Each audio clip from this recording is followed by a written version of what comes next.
नमस्ते dear healing angels, I hope आप सब लोग ठीक हैं। सो लास्ट क्लास के वीडियो में हमने पार्टोग्राफ पढ़ा था और लेबर केयर गाइड के बारे में पढ़ा था, और इस वीडियो में हम सेकेंड स्टेज ऑफ लेबर के बारे में पढ़ने वाले हैं, जो कि एक बहुत ही क्रूशियल और बहुत ही इम्पॉर्टेंट और बहुत ही डिफ़िकल्ट स्टेज होता है for mother also and health care provider also. So इस स्टेज में सबसे ज़्यादा हमको सावधानी रखनी है और बहुत स्किल दिखाना होगा, क्योंकि अगर हमने थोड़ी सी भी गलती करी इस स्टेज में तो कॉम्प्लिकेटेड लेबर हो सकता है, टीयर हो सकता है, वल्वल टीयर हो सकता है। सो बहुत सारी चीज़ें इसमें इन्वॉल्व है और ये बहुत ही इम्पॉर्टेंट स्टेज है, ठीक है, क्योंकि इसमें डिलीवरी ऑफ बेबी होता है। तो जल्दी से वीडियो को शुरू करते हैं। सो ये लास्ट क्लास में भी हमने डिस्कस किया हुआ था। सेकेंड स्टेज ऑफ लेबर में होता क्या है? तो सेकेंड स्टेज ऑफ लेबर में होता है आपका fully dilatation of cervix till expulsion of foetus, मतलब सर्विक्स है वो पूरा डायलेट हो जाता है और फीटस है वो बाहर निकल जाता है, ठीक है। तो ये है आपका सेकेंड स्टेज ऑफ लेबर का एक ओवरव्यू, ठीक है। अभी ड्यूरेशन देख लेते हैं। तो ये ऑन एन एवरेज होता है 50 minutes in primi gravida and 20 minutes in multi gravida. Okay, but हम यूजुअली प्राइमी ग्रेविडा में 3 आवर्स के लिए वेट कर सकते एंड मल्टी ग्रेविडा में हम 2 आवर्स के लिए वेट कर सकते हैं, ठीक है। अभी इसमें 2 फेजेस हैं। फर्स्ट फेज है propulsive phase and second phase है एक्सपल्सिव फेज, ठीक है। प्रोपल्सिव फेज में क्या हो रहा है, सर्विक्स फुल्ली डायलेटेड है, बट हो क्या रहा है, बेबी है वो डिसेंट हो रहा है पेल्विक फ्लोर में, ठीक है। इसमें बहुत ज़्यादा, जैसे हमने उसमें लेटेंट फेज और एक्टिव फेज पढ़ा था, वैसे ही इसमें प्रोपल्सिव फेज और एक्सपल्सिव फेज है। तो प्रोपल्सिव फेज में सर्विक्स फुली डायलेटेड है, कॉन्ट्रैक्शन भी ठीक है, बट बेबी है वो नीचे आ रहा है पेल्विक फ्लोर की तरफ। पूरा डिलीवरी का प्रोसेस उसमें नहीं हो रहा है, मतलब बियरिंग डाउन इफेक्ट नहीं हो रहा है, मदर इतना फोर्स नहीं लगा रही है, ठीक है। अभी यहाँ पर क्या होता है कि बियरिंग डाउन इफेक्ट लगता है, मदर भी फोर्स करती है बेबी को बाहर निकालने के लिए और बेबी भी बाहर निकलने के लिए पूरी कोशिश करता है। तो ये 2 फेज है, प्रोपल्सिव फेज और एक्सपल्सिव फेज। ओके, नेक्स्ट देख लेते हैं इवेंट्स क्या क्या है इस स्टेज में। तो क्या क्या इवेंट्स है? फर्स्ट तो सर्वाइकल डायलिटेशन है, क्योंकि फर्स्ट स्टेज ऑफ लेबर में ही फुल्ली डायलिटेशन ऑफ सर्विक्स हो गया है, तो ये फर्स्ट इवेंट होता है। देन क्या होता है आपका, मेम्ब्रेन रप्चर होता है, ठीक है। तो एमनियोटिक सैक है वो बस्ट होता है और मेम्ब्रेन रप्चर होता है और बहुत सारा फ्लूइड, एमनियोटिक फ्लूइड बाहर निकल जाता है। यूट्राइन कॉन्ट्रैक्शन कंटिन्यू होता है, ठीक है। यूट्राइन कॉन्ट्रैक्शन कंटिन्यू होगा तभी तो ऊपर कॉन्ट्रैक्ट होगा और नीचे डायलेट होगा और बेबी है वो बाहर निकल जाएगा, ठीक है। देन फीटल डिसेंट होता है, बेबी है वो नीचे की तरफ आते जाता है, कैनाल में नीचे की तरफ जाते जाता है। देन है एब्डोमिनल कॉन्ट्रैक्शन होता है, ठीक है। क्या होता है? एब्डोमिनल कॉन्ट्रैक्शन होता है, एब्डोमेन भी कॉन्ट्रैक्ट करते रहता है, ठीक है। यूटराइन रिट्रैक्शन होता है, तो लोअर यूटराइन सेगमेंट है वो रिट्रैक्ट होता है, तभी है वो बेबी बाहर की तरफ निकल पाएगा, ठीक है। तो ये हो गया कुछ इवेंट्स जो सेकेंड स्टेज ऑफ लेबर में होते हैं। अभी एक पिक्चर से देखिए कि कैसे इंट्रा एब्डोमिनल प्रेशर है वो बन रहा है। तो ऊपर की तरफ बहुत प्रेशर बन रहा है, आप यहाँ पर देखिए ऊपर की तरफ बहुत सारे प्रेशर्स बन रहे हैं और नीचे बेबी को पुश कर रहे हैं, ठीक है। बेबी को क्या कर रहे हैं? पुश कर रहे हैं। ऊपर बहुत प्रेशर बन रहा है और नीचे की तरफ बेबी को पुश कर रहे हैं, ठीक है। इसको एक्सपल्सिव फोर्स बोलते हैं। एक्सपेल करने के लिए जो फोर्स लग रहा है उसको एक्सपल्सिव फोर्स बोलते हैं। अब देख लेते हैं क्लिनिकल कोर्स क्या क्या होता है। तो फर्स्ट है पेन होता है, सेकेंड होता है बियरिंग डाउन एफर्ट, जो मदर खुद से वॉलेंटरी फोर्स लगाती है कि बेबी बाहर आ जाए करके। देन होता है मेम्ब्रेन का स्टेटस, तो मेम्ब्रेन क्या होता है? रप्चर होता है। और डिसेंट ऑफ फीटस होता है, बेबी नीचे की तरफ आते जाता है कंटिन्यू। और होता है वजाइनल साइन और मैटरनल साइन। वजाइनल साइन में हम देखेंगे क्या होता है आगे, और फीटल मैटरनल साइन में हम देखेंगे कि आगे क्या होता है। देन फीटल इफेक्ट्स क्या है कि फीटस भी कैसे एफर्ट लगाता है, कैसे उसका भी एफर्ट मीनिंगफुल होता है और वो नीचे की तरफ आता है, ठीक है। तो पेन क्या होता है? इसमें पेन की इंटेंसिटी बहुत ज़्यादा बढ़ जाती है, ठीक है। क्या होती है? बहुत ज़्यादा पेन की इंटेंसिटी बढ़ जाती है। कितने इंटरवल में आ रहा है? 2 to 3 मिनट्स में, 2 to 3 मिनट्स के इंटरवल में आ रहा है। और 1 to 1.5 मिनट, मतलब 60 to 90 सेकेंड्स के लिए कॉन्ट्रैक्शन आ रहा है। 60 to 90 सेकेंड्स के लिए कॉन्ट्रैक्शन आ रहा है। ये फिर क्या है? नेक्स्ट है बियरिंग डाउन इफेक्ट एफर्ट्स, ठीक है। बियरिंग डाउन एफर्ट, तो बियरिंग डाउन एफर्ट में क्या हो रहा है, ये वॉलेंटरी एक्सपल्सिव एफर्ट है, जहाँ पे मदर है वो खुद कोशिश कर रही है, फोर्स लगा रही है कि किसी तरह करके बेबी है वो बाहर निकल जाए, ठीक है। तो उनको अब किसी की प्राइमरी ग्रेविडा वुमेन को तो पता नहीं होता है कि कैसे फोर्स लगाना है, तो उनको बोला जाता है कि ऐसे फोर्स लगाओ जैसे स्टूल पास करना है, ठीक है। तो उनको हम क्या बोल सकते हैं, जैसे पॉटी आती है वैसे आप एफर्ट लगाते जाओ, ठीक है। जैसे पॉटी करने के लिए करते हैं तो वैसे ही आपको इसके लिए भी एफर्ट लगाना है ताकि बेबी है वो नीचे की तरफ आता जाए, ठीक है। देन है मेम्ब्रेन स्टेटस। तो मेम्ब्रेन स्टेटस में क्या होता है, ये ऑटोमेटिकली या यूजुअली रप्चर हो जाता है और जो फ्लूइड है परवजाइनल, बहुत सारा फ्लूइड एक साथ दिखाई देता है, गश ऑफ एमनियोटिक फ्लूइड जिसको हम बोलते हैं, ठीक है। Then descent of foetus head, ठीक है, डिसेंट ऑफ फीटस। तो इसमें क्या हो रहा है, इसको हम लोग कैसे देखेंगे कि फीटस नीचे आ रहा है कि नहीं आ रहा है करके, नहीं। तो उसके लिए है 2 एग्जामिनेशन, एक है एब्डोमिनल एग्जामिनेशन और दूसरा है वजाइनल एग्जामिनेशन। तो हम देख लेते हैं एब्डोमिनल एग्जामिनेशन कैसे करते हैं। तो एब्डोमिनल एग्जामिनेशन करने के लिए हम क्या करते हैं, मदर के पेल्विस से प्यूबिक सिम्फाइसिस को टच करते हैं और उसके नीचे ही वहीं पर से ही वो क्या होता है, पेल्विक ब्रिम स्टार्ट होता है। तो सपोज ये जो पिंक लाइन दिखाई दे रहा है यहाँ पर, ये जो पिंक लाइन दिखाई दे रहा है, ये पिंक लाइन है क्या, पेल्विक ब्रिम वाला लाइन है, मतलब वो पेल्विस का ब्रिम है, ठीक है। ऑलरेडी पेल्विस का क्लास हो चुका है, मैं वीडियो लिंक में दे दूंगी, आप उसमें जाकर पेल्विस का पूरा वीडियो देख सकते हैं। तो उसमें पेल्विक ब्रिम भी मैंने दिखाया है कहाँ पर है, ठीक है। तो अब जैसे ये पिंक कलर का जो लाइन है ये हो गया आपका पेल्विक ब्रिम। अब एब्डोमेन से हम टच करेंगे, ठीक है। तो अगर एब्डोमेन में वो पेल्विक ब्रिम के ऊपर है, उसका हेड, बेबी का हेड है वो पेल्विक ब्रिम के ऊपर है, तो अभी पूरा डिसेंट हुआ नहीं है। फिर ये वाला है, ये क्या है, पेल्विक ब्रिम को टच कर रहा है, ठीक है। नेक्स्ट में क्या है, पेल्विक ब्रिम से थोड़ा नीचे गया है और उसके बाद जस्ट एंगेज हुआ है, फिक्स हुआ है। जब हम इतने देर तक ये फिक्स नहीं हुआ है, जब तक फिक्स नहीं होता एंगेज नहीं बोलते, ठीक है। तो ये क्या कर रहा है, जस्ट एंगेज हुआ है, इसमें पूरी तरीके से वो एंगेज हो गया, ठीक है। एंगेज मतलब क्या होता है, रिंग सेरेमनी को एंगेजमेंट बोलते हैं, राइट। तो रिंग फिंगर में जब जाता है तो क्या होता है, एंगेजमेंट हो जाता है। तो ये जो पेल्विक ब्रिम है ये भी रिंग ही है, ठीक है। और बेबी का हेड उसमें क्या हो रहा है, जाकर फिक्स हो रहा है, उसी को ही हम बोलते हैं एंगेजमेंट, ठीक है। बेबी का हेड है वो पूरा एंगेज हो जाता है। फिर क्या है, ये डीपली एंगेज्ड है और नीचे आ रहा है। तो हमें पता चलता है कैसे कि जो प्यूबिक सिम्फाइसिस है उसके नीचे से ही हम चेक करना शुरू करते हैं कि कितना हेड है वो नीचे गया है या नहीं गया है करके, ठीक है। तो ये साइन है एब्डोमिनल एग्जामिनेशन का, पेल्विक ब्रिम के ऊपर है तो बेबी का हेड है वो फ्लोट कर रहा है, फिर वो टच करता है पेल्विक ब्रिम को नेक्स्ट में, फिर नेक्स्ट में थोड़ा सा नीचे जाता है बट अभी भी फिक्स नहीं हुआ है, एंगेज नहीं हुआ है।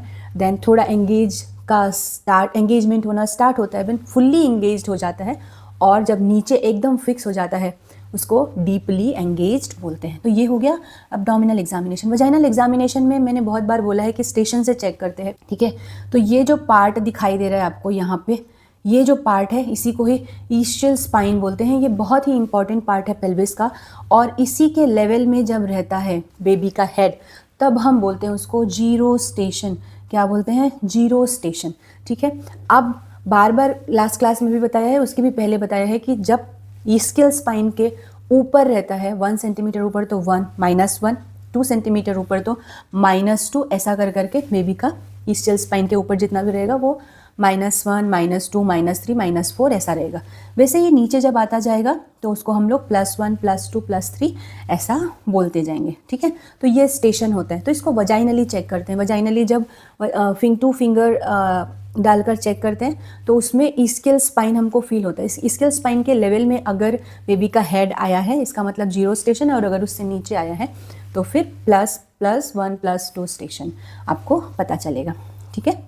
तो ऐसे वजाइनली चेक करते हैं। देन नेक्स्ट है वजाइनल साइन। वजाइना में क्या क्या साइन होता है, तो फर्स्ट साइन क्या है, पेरिनियल डिस्टेंशन हो रहा है, क्योंकि नीचे आ रहा है ना, तो अगर कहीं से भी कुछ फोर्सफुली आ रहा है तो यहाँ पर क्या होगा, पूरा डिस्टेंशन हो जाएगा। पेरिनियल एरिया कैसा हो जाएगा, एकदम बहुत फोर्सफुली जब आ रहा है तो एकदम डिस्टेंडेड हो जाएगा, पूरा पता चलने लग जाएगा, स्किन का टेंशन बढ़ जाएगा और ग्लिसनिंग अपीयरेंस हो जाएगा, थोड़ा सा वेट और शाइनी हो जाएगा क्योंकि स्किन इतना थिन हो रहा है कि वो शाइन करने लग जा रहा है, ठीक है। देन वल्वल ओपनिंग होगा। वल्वल ओपनिंग मतलब वल्वा है वो पूरा ओपन होगा, और वजाइनल एंट्राइटिस है वो भी ओपन हो जाएगा, और वो स्लिट लाइक अपीयरेंस दिखाएगा और सर्कुलर शेप का हो जाएगा पूरा, जैसे बेबी का हेड आने वाला है तो वैसे ही वो भी गोल जैसा दिखाई देने लग जाएगा। देन क्राउनिंग होगा, ठीक है। देन नेक्स्ट है एनाल स्फिंक्टर में क्या होता है, एनाल स्फिंक्टर पूरा स्ट्रेच हो जाता है जैसे स्टूल पास करने वाला हो, ठीक है। देन बेबी के हेड का बर्थ हो जाता है, मतलब बेबी का हेड है वो बाहर निकल जाता है, शोल्डर है और ट्रंक है वो एक्सपेल आउट होता है, फिर जितना भी एमनियोटिक फ्लूइड कैविटी में होता है वो सारा का सारा बाहर निकल जाता है, ठीक है। देन मैटरनल साइन क्या क्या होता है, मैटरनल साइन में होता है फर्स्ट तो मदर बहुत ही एग्जॉस्टेड रहती है, उसको फैटिक होता है क्योंकि कंटिन्यू कॉन्ट्रैक्शन आ रहा है, वो एफर्ट भी लगा रही है, बियरिंग डाउन एफर्ट भी लगा रही है, पेन भी है बहुत सारा, तो एग्जॉशन हो जाता है। रेस्पिरेटरी चेंजेस होता है क्योंकि ब्रीथ भी उसका कॉम्प्रोमाइज़ हो रहा है, तो उसको स्लो रेस्पिरेशन होने लग जाता है और स्वेटिंग भी हो सकता है बहुत ज़्यादा। देन अब क्या हो गया, बेबी डिलीवर्ड हो गया, उसके बाद में क्या होता है, थोड़ा सा रिलीफ फील होता है, शाई ऑफ रिलीफ मीन्स ऐसा वाला जो होता है इसको बोलते हैं शाई ऑफ रिलीफ। देन कॉन्ट्रैक्शन का जो हाइट है वो क्या होता है, ऊपर कॉन्ट्रैक्ट हो रहा था, बेबी आउट होने के बाद में थोड़ा सा नीचे आ जाता है, और यूट्रस है वो पूरी तरह से कॉन्ट्रैक्ट हो जाता है, ठीक है। मदर कैसे दिखेगी, एकदम एग्जॉस्टेड, पूरा फ्लश्ड फेस रहेगा उसका, नेक वेन है वो सब क्या दिखाई देने लग जाएगा, और रैपिड पल्स रेट होगा, ठीक है। साइन ऑफ लेबर क्या क्या है, तो वल्वा में गैप होने लग जाएगा क्योंकि वो स्ट्रेच आउट हुआ है, थिन होगा, बल्ज होगा पेरिनियम में, पेरिनियम के नीचे एकदम बल्जिंग जैसा हो जाएगा। देन एनाल पाउटिंग होगा, एनाल भी एकदम स्ट्रेच, एनस भी एकदम स्ट्रेच्ड आउट हो जाएगा। देन बेबी का हेड है वो वल्वा में दिखाई देने लग जाएगा। 2 आवर्स के बाद में 2 hours off fully dilatation of cervix, primi gravida में डिलीवरी हो जाती है, और 1 आवर के बाद में मल्टी ग्रेविडा में डिलीवरी हो जाती है, ठीक है। देन देख लेते हैं मैकेनिज्म ऑफ लेबर, तो क्या क्या कार्डिनल मूवमेंट्स हैं, क्या क्या मूवमेंट्स हैं, मैकेनिज्म क्या है सेकेंड स्टेज का, वो हम देख लेते हैं। तो कार्डिनल मूवमेंट देखने से पहले मैं आपको थोड़ा सा एक वीडियो शो करती हूँ जिसमें आपको मालूम पड़ जाएगा कि कैसे सर्वाइकल डायलिटेशन होता है, कैसे म्यूकस प्लग बाहर आता है, फिर कैसे बेबी है वो एंगेज होता है, डिसेंड होता है और एक्सपेल आउट हो जाता है, ठीक है। तो सबसे पहले होता क्या है कि जो बेबी है वो जब नीचे आता है, जो बेबी है वो जब नीचे आता है सर्विक्स पूरा डायलेट हो जाता है, फिर ये एक म्यूकस प्लग है वो आउट होता है, और ये म्यूकस प्लग वो होता है जो प्रेगनेंसी के टाइम पे इन्फेक्शन से प्रिवेंट करता है। फिर बेबी है वो डिसेंट होता जाता है और डिसेंट होता है, पुश होता है, नीचे की तरफ आते जाता है, फिर पूरा बेबी का जो बॉडी है वो कॉम्पैक्ट होता है, और एमनियोटिक फ्लूइड अगर रप्चर नहीं हुआ है तो रप्चर हो जाता है। फिर ये वाले पार्ट में आप स्टेशन देख सकते हैं कि कैसे सिम्फाइसिस प्यूबिस से नीचे की तरफ बेबी आ रहा है और वजाइना है वो ओपन हो रहा है। यहीं पर सबसे ज़्यादा पेन फील होता है वुमेन को, ठीक है, बर्निंग सेंसेशन होता है, और सबसे ज़्यादा स्ट्रेच मूवमेंट यहीं पर ही फील होता है, और बेबी का हेड है वो बाहर दिखाई देने लग जाता है, इसको क्राउनिंग बोलते हैं, ठीक है। अभी बेबी है वो रोटेट हो रहा है, और उसका शोल्डर है वो डिलीवर हो रहा है, और पूरी बॉडी है डिलीवर हो गई, ठीक है। उसके बाद 30 मिनट्स के बाद में प्लेसेंटा है वो डिलीवर हो जाता है। देखते हैं कार्डिनल मूवमेंट और मैकेनिज्म ऑफ लेबर। तो अब देखिए कि एंगेजमेंट कैसे हो रहा है, और मैंने बोला है कि पेल्विक ब्रिम से जब नीचे आ जाता है तो एंगेजमेंट होता है, ठीक है। आप एक साइड में देखिए कि साइड व्यू में कैसा हो रहा है, और आपको नीचे से जब वजाइना से देखेंगे तो किस तरह से दिखाई देगा। उसके बाद में होता है डिसेंट, बेबी है वो और नीचे आते जाता है, फिर जब नीचे आके रुक जाता है तब एक फ्लैक्शन होता है, मतलब बेबी है वो पूरा फ्लेक्स्ड, हेड है उसका फ्लेक्स्ड हो जाता है यहाँ पे।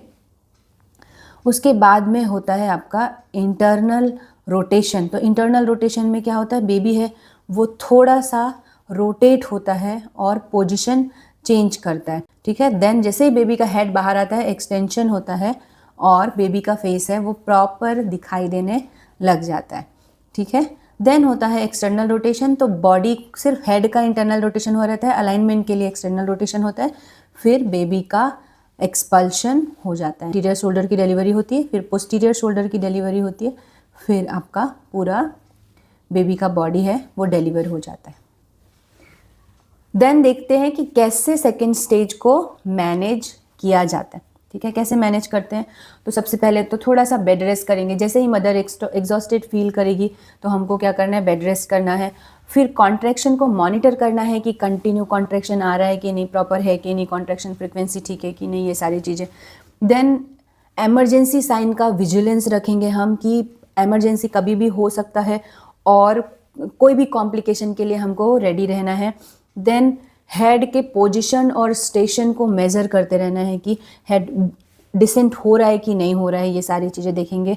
और कुछ पेन रिलीफ प्रोवाइड कर सकते हैं मदर को, जैसे एपिड्यूरल एनाल्जेसिया है या कोई दूसरा पेन का मैनेजमेंट दे सकते हैं, नॉन फार्मेकोलॉजिकल भी मैनेजमेंट दे सकते हैं।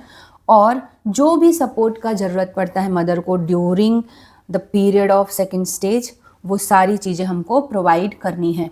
ठीक है, देन क्या क्या और कर सकते हैं, कंफर्टेबल पोजीशन दे सकते हैं। देन सेल्फ गाइडेड पुशिंग, उनको बोल सकते हैं कि कैसे आप पुश कर सकते हो, आप खुद कोशिश करो कि कैसे आप पुश कर सकते हो। देन कोई है अगर वो ठीक से एफर्ट नहीं लगा पा रही है तो उसके लिए हम क्या करेंगे कि उसको कुछ ट्रिक्स बताएंगे कि कैसे आप फोर्स लगा सकते हो और बियरिंग डाउन एफर्ट को और बढ़ा सकते हो। ठीक है, तो और नेक्स्ट है साइकोलॉजिकल सपोर्ट दे सकते हैं, तो उनके साथ में हमेशा कोई एक कंपेनियन रखेंगे तो इजी हो जाएगा उनके इमोशनल सपोर्ट के लिए। उनको एनकरेज करते रहना है कि हो जाएगा, अभी आप बहुत अच्छा कोशिश कर रहे हो, एनकरेज करते जाना है कि आप कर लोगे। ऐसा पॉजिटिव रीइंफोर्समेंट देना है कि जैसे ही वो कुछ मदर कुछ एफर्ट लगाती है तो उनको क्या करना है, कॉम्प्लीमेंट देना है कि हाँ आपने अच्छे से किया है। काम एनवायरनमेंट रखना है, वहाँ पर के एनवायरनमेंट को मदर के हिसाब से रखना है, मदर जिससे इरिटेट ना हो इस तरह से। देन रीएश्योरेंस दिलाना है उनको कि everything will be all right, you have to just wait, और थोड़ा सा उनको मोटिवेट करना है पॉजिटिवली। ठीक है, देन मॉनिटरिंग कैसे करेंगे, फीटल की मॉनिटरिंग कैसे करेंगे सेकेंड स्टेज ऑफ लेबर में, तो उस टाइम पे अल्ट्रासोनोग्राफी कर सकते हैं और फीटल हार्ट रेट मॉनिटर करेंगे कंटिन्यूसली। देन मैटरनल ब्लड को देख सकते हैं, यूरिन को देख सकते हैं। देन क्लिनिकल मॉनिटरिंग में क्या है कि ऑस्कल्टेट करते रहेंगे फीटल हार्ट रेट को और बेबी के मूवमेंट को भी चेक करते रहेंगे। देन कुछ बर्थ पोजीशंस हैं जो मदर को ऑफर कर सकते हैं कि आपको कौन सा पोजीशन में कंफर्टेबल है। जिस भी पोजीशन में कंफर्टेबल फील हो रहा है उसको इमीडिएटली वो वैसा पोजीशन प्रोवाइड करना है। वॉक करना चाहती है, बैठना चाहती है, लीनिंग सिटिंग या लीनिंग है, टेलर सिटिंग है, सेमी रिकम्बेंट है, ऐसा बैठ सकती है वो, हैंड्स एंड नीज है, स्टैंडिंग है, किसी के सपोर्ट में खड़े हो सकती है, स्क्वाट कर सकती है। देन ये kneeling and leaning forward with support है। देन लिथोटमी में कर सकती है। देन ये सेमी रिकम्बेंट पोजीशन है, लैटरल रिकम्बेंट पोजीशन है, स्क्वाट कर सकती है, ये डिफरेंट टाइप्स ऑफ स्क्वाट है। ठीक है, तो ये सारे पोजीशंस हैं मदर के लिए। अब नॉर्मल डिलीवरी के प्रिपरेशन के लिए हमको क्या क्या चाहिए, तो पोजीशन देना है फर्स्ट। अगर कोई वुमेन एपिड्यूरल एनाल्जेसिया लेती है तो उनको एपिड्यूरल एनाल्जेसिया के लिए भी रेडी रखना है, एसेप्सिस रखना है और 7 क्लींस ऑफ बर्थिंग। देन कैथेटराइज करना है इफ़ नीडेड। ठीक है, देन देखिए डिलीवरी ऑफ हेड कैसे हो रहा है, तो नीचे एक स्पॉन्ज लेकर पेरिनियम को सपोर्ट किया है और बेबी के हेड को डिलीवर कर रहे हैं। ठीक है, अभी ये बेबी का हेड डिलीवर हो चुका है। अभी हम नेक्स्ट एक्सटेंशन में आया है बेबी और नेक्स्ट में हम इसको रोटेट हो रहा है। देखो पहले या ऐसा था, फिर थोड़ा सा फ्लैक्स हुआ, फिर रोटेट हुआ है और ये आपका पूरा रोटेट हो गया है। ठीक है, ये ट्रांसवर्स में आ गया है। तो पहले एंटीरियर शोल्डर की डिलीवरी होगी, फिर पोस्टीरियर शोल्डर की डिलीवरी होगी, उसके बाद में डिलीवरी ऑफ ट्रंक। तो पूरा बेबी का बॉडी है वो बाहर आ जाएगा। अभी क्या हो रहा है कि पेरिनियल टीयर हो सकता है क्योंकि बहुत फोर्सफुली बेबी भी एफर्ट लगा रहा है, मदर भी एफर्ट लगा रही है, पूरा वल्वा है, एनस है, वो पूरा स्ट्रेच्ड आउट है और ऐसी कंडीशन में पेरिनियल टीयर होने का चांसेस बहुत बढ़ जाता है। तो सबसे पहले तो क्या करना है, कंट्रोल्ड डिलीवरी करना है। थोड़ा सा एक कॉटन पैड है वो पेरिनियम एरिया में लगा के रखना है ताकि सडन रप्चर ना हो जाए। देन अगर ऐसा लग रहा है कि पूरा बहुत सारा टीयर होगा तो बहुत सारे टीयर को प्रिवेंट करने के लिए हम एपिजियोटोमी देते हैं। एपिजियोटोमी एक इंसिजन है जो डिलीवरी के टाइम पर देते हैं और वो मल्टीपल टीयर को प्रिवेंट करने के लिए देते हैं। तो बहुत सारा टीयर होगा तो वो समझ में नहीं आएगा कि कहाँ कहाँ पे टीयर है, उससे अच्छा एक इंसिजन देते हैं और उसको बाद में स्टिच कर देते हैं। तो ये एपिजियोटोमी है। अगर ज़रूरत पड़ेगा तो एपिजियोटॉमी देना है। देन सुपरफिशियल कोई टीयर हो रहा है तो उसका केयर करना है, और अगर बहुत टीयर हो गया है तो फिर उसको छोटे सेंटर में हो रहा है तो उसको हायर सेंटर में रिफ़र करना है, और अगर हायर सेंटर में हो रहा है तो उसको रिपेयर करना है, ठीक है। नेक्स्ट है immediate assessment and care of newborn. तो इसमें क्या करेंगे, जैसे ही बेबी डिलीवर हुआ सबसे पहले उसको वार्म टॉवेल में रैप करना है, कॉर्ड क्लैम्प करना है, केयर करना है, बेबी का एयरवे मेंटेन करना है, सक्शन करना है अगर माउथ में कुछ अम्नियोटिक फ्लूइड या कुछ है तो। देन उसको वार्मर में रखना है, डॉक्यूमेंटेशन करना है, अपगार स्कोर, और जितना भी उसका कुछ कंडीशन है उसके जनरल चेकअप करनी है, पूरी बॉडी की स्क्रीनिंग करनी है, कहीं पर कोई कंजेनिटल एनोमली तो नहीं है। Then care of eye, care of skin, vitamin K देना है बेबी को। विटामिन के इसलिए देते हैं क्योंकि बेबी है वो बहुत ही फोर्सफुली या पेल्विक से होकर बहुत कॉम्पैक्ट होकर वो कैनाल से पैसेज से बाहर आ रहा है, और ऐसे कंडीशन में उसको कुछ ट्रॉमा, हेड में ट्रॉमा हो सकता है या कोई ब्लीडिंग हो सकती है, तो उसको विटामिन के इंजेक्शन देना है। आइडेंटिफिकेशन ऑफ बेबी करना है, बेबी का सेक्स, टाइम ऑफ बर्थ, ये सारी चीज़ें नोट करनी है और उसको ट्रांसफ़र करना है। ओके, तो ये तो हो गया all about second stage of labour. I hope कि आपको समझ में आया होगा पूरा labour, second stage of labour. आप इसको सेकेंड स्टेज ऑफ लेबर को पेल्विस और फीटस का मॉडल होता है, आप उसके साथ में प्रैक्टिस कीजिए, और ये आपको एग्ज़ाम के पॉइंट ऑफ व्यू से बहुत ही इंपॉर्टेंट है, क्योंकि एक फीटस और एक पेल्विस रख देते हैं आपके सामने और बोलते हैं कि इसका मैकेनिज्म ऑफ लेबर आप समझाइए, तो ये भी आपके लिए बहुत इंपॉर्टेंट है। सो मिलते हैं नेक्स्ट वीडियो में, तब तक के लिए पढ़ते रहिए, मोटिवेटेड रहिए। All the best.